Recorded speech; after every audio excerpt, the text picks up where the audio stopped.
This is a pretty similar offense to what we saw in 2024.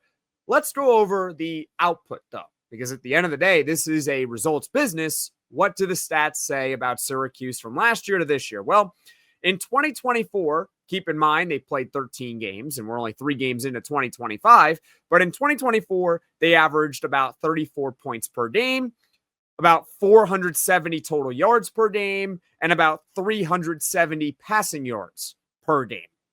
Now to 2025, which is this season, Syracuse on offense is averaging nearly 40 points per game, thanks in large part to, that 60-plus point effort against Colgate.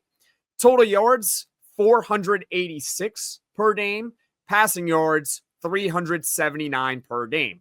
You could argue that those numbers are inflated because they played Colgate in week 3.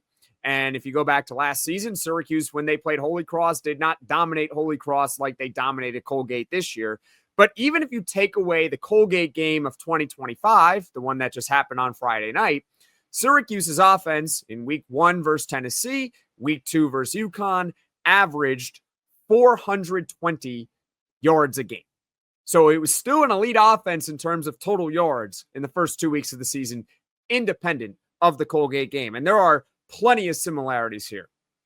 First, they love to spread the ball around.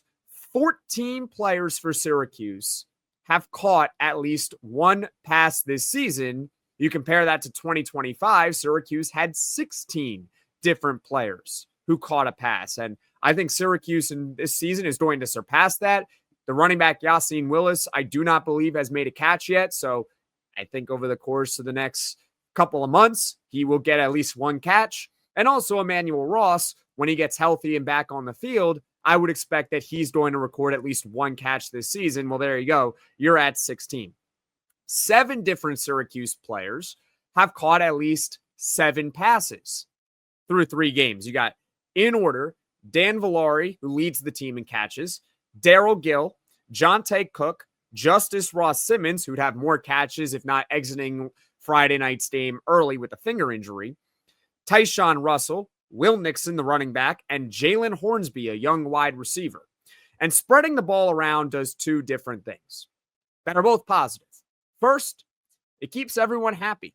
It keeps everyone involved in the offense, which is always good. It's always nice that everyone's feeling confident, feeling like when they come in the game, they're actually going to be able to contribute on offense and help the team win. Number 2, opposing defenses, when they play against Syracuse, at least what they've shown through 3 weeks, and also what they showed in 2024, cannot just lock in on one guy.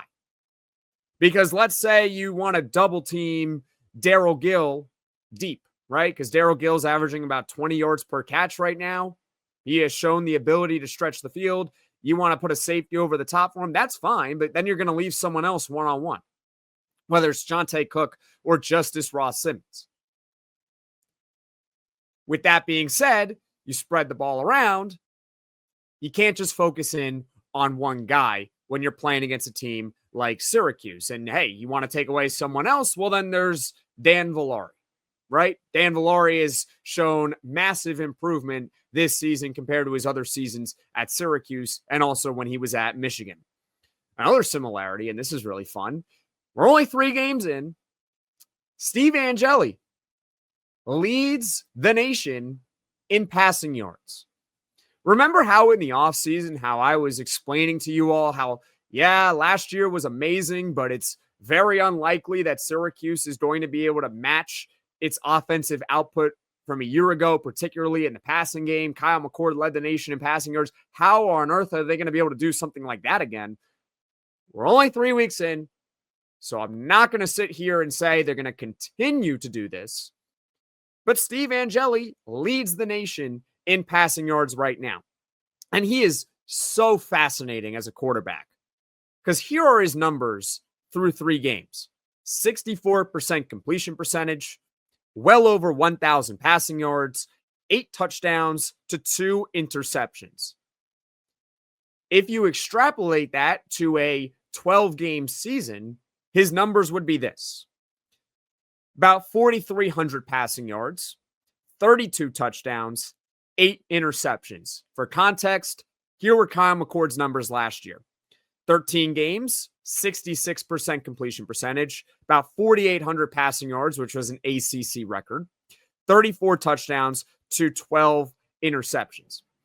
But as great as the numbers appear to be for Steve Angeli, and as a numbers guy, I cannot deny how great the numbers look for Steve Angeli so far, I still think that the jury is still out on Steve Angeli. I thought he performed better in the Tennessee game than the numbers would suggest. And then you fast forward to the UConn game the following week. I thought his numbers say that he played better than in reality of how he performed against UConn. But to his credit, he was sensational at the end of that game in leading Syracuse to a comeback. And then he dominates Tollgate, where he was essentially flawless. Over 400 yards, 5 touchdowns, no interceptions, hardly any turnover-worthy throws, had a very high passer rating in that game. He was phenomenal, but it was Tollgate, right? At minimum, I think Steve Angeli through 3 weeks has shown that he is at least an above-average quarterback in the ACC. And forget the ACC, in the nation. He is at least an above-average starting quarterback. That I can definitively conclude about him through 3 games. And if he keeps this pace up, 32 touchdowns, 8 interceptions, over 4,000 yards, he's going to be all ACC. That's bound to happen, and it's amazing because he's got another year of college eligibility, right?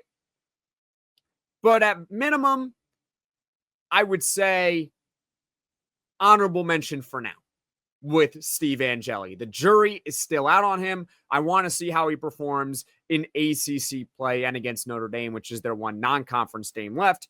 So what's the conclusion about this offense?